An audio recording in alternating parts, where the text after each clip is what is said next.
Hey, gentlemen. So, one of my best friends is currently going through a divorce. He's my age, 25, and he got married a couple years back, just very, very off the cuff. I don't know. It's hard to explain. Basically, he decided to go backpacking after he finished college at age 22. Um, and, I mean, I was actually planning to go with him, but I had to go complete an internship, and so I wasn't able to make it. And apparently he met a girl there out in Transylvania. Ironically, right? Because vampires and draining. You got it. He meets this girl out in Transylvania, and they fall head over heels for one another. And before I know it, the next time we hop on a call, it's like a week. It's like a month later. And I want to catch up with him. I'm kind of weirded out that he hasn't given me a call yet. I'm like, hey, buddy, what's up? How's the trip? Whatever. And he's like, oh, hey, man. He almost sounds kind of like, what's the word for it?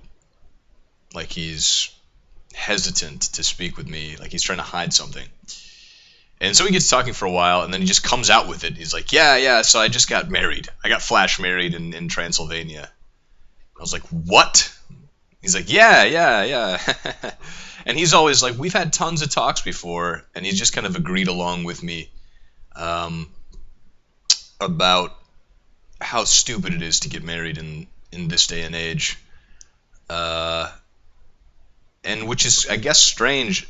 I didn't really understand he was just nodding along with me, because usually one of my favorite reasons to have this guy as a friend is he disagrees with me on pretty much everything, and we're always just arguing. But arguing not like, stupid Neanderthals. We're trying to figure out the truth. Anyway, so he got married. He kind of just did it. He's like, yeah, I didn't really want to tell you. I know how much you hate marriage. So I knew that if I asked for your opinion, you'd probably talk me out of it, blah, blah, blah. And I was like, look, man, I don't know this girl, so maybe you found some strange way to make it work. And I hope for you the best. I didn't know what to really tell him at that point. I figured it was a sunk cost, right? Like, what the fuck am I going to tell him? Am I just going to be like, well, okay, you're screwed. Your next life is going to be terrible, and then I'm going to laugh and say I told you so. No, he's my friend. I'm just going to tell him, look, I hope for the best for you. So, naturally, about a year, I guess 2 years now, a bit more than 2 years it's got to have been. Yeah, no, it's been about 2 years and 3 months, I guess. No, more than that. Anyway, the point is, they got divorced, and he didn't have much money, but he still has a bigger income than she does. They're both working over in Wyoming currently, and he's just working some, 9-to-5 desk job at a crappy company that he doesn't care about, pulling in like $40K, and he's still gonna have to pay her alimony because she works part-time as a waitress.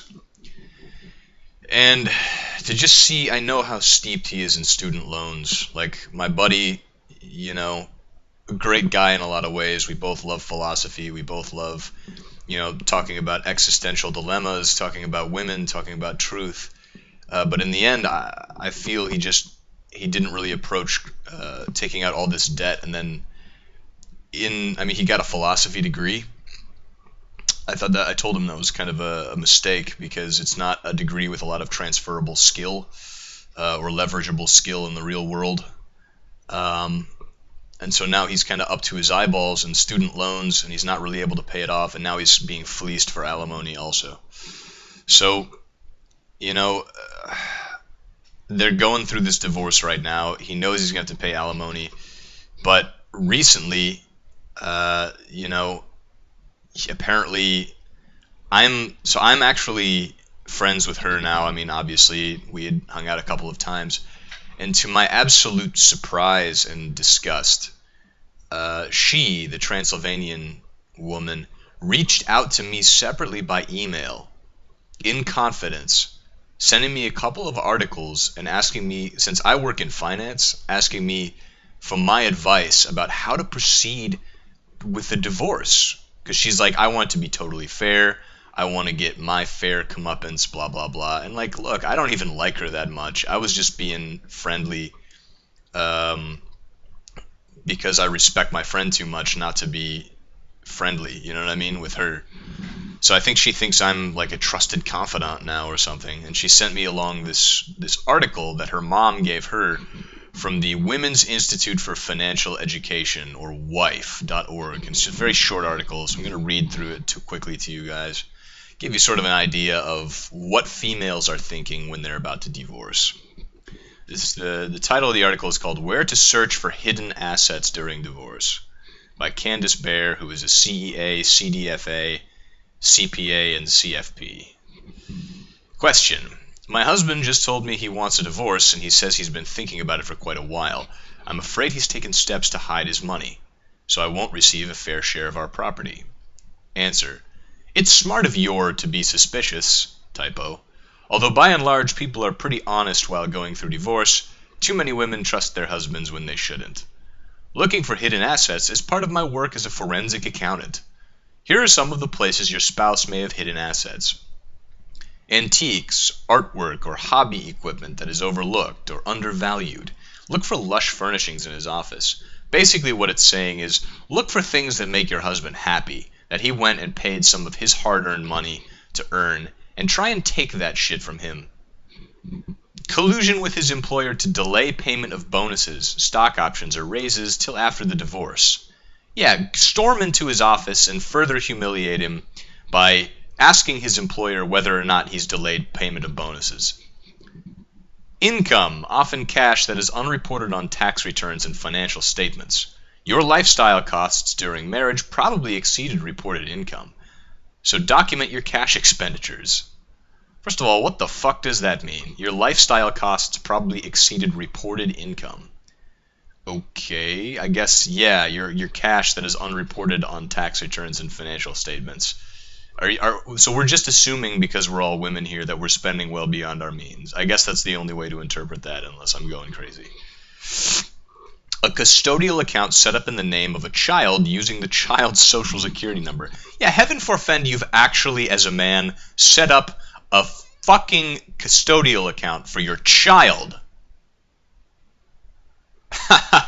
Go ahead, women. Go ahead and mine that shit, because it's definitely because the man is trying to hide assets. It's not because he's trying to actually set up a custodial account for his child so that someday his child can use it. Debt repayment of phony debt to a friend or family member with a pre-arrangement that the friend will hold the money till after the divorce, then give it to your husband. Okay, yeah, that's a pretty good idea, honestly, on the husband's part. But, like, how are you going to figure it out? You're just going to call all his friends? You're just gonna humiliate him even further by, like, and disrespect him also by, like, hounding all of his friends like a wolf. Whew. No holds barred, I guess. Salary paid to non-existent employee from your husband's business. This checks will be voided after divorce. Yeah, you know what that's called? That's called illegal. Okay? If your husband's trying to do that, that's just illegal. So, I mean, I guess that makes sense to look there, but it's still pretty screwed up.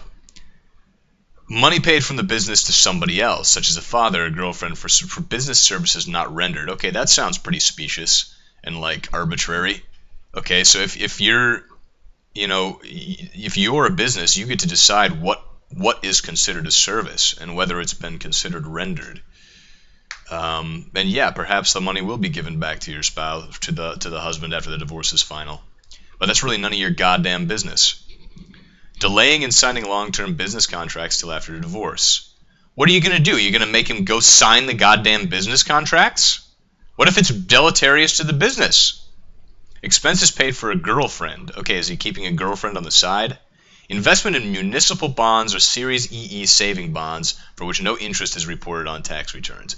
Yeah, so I guess, like, you know, dig into all of his... I don't know how she expects to be able to gain access into these, you know, financial records, but that's pretty screwed up too. Anyway, I hope this video was infuriating enough that anyone even remotely considering marriage will just decide how stupid of an idea that would be. Thank you very much. Take care, gentlemen. Have a good evening. If you like this video, please like, comment, share, and subscribe, and help me reach more men to empower them. Thank you very much. Good evening.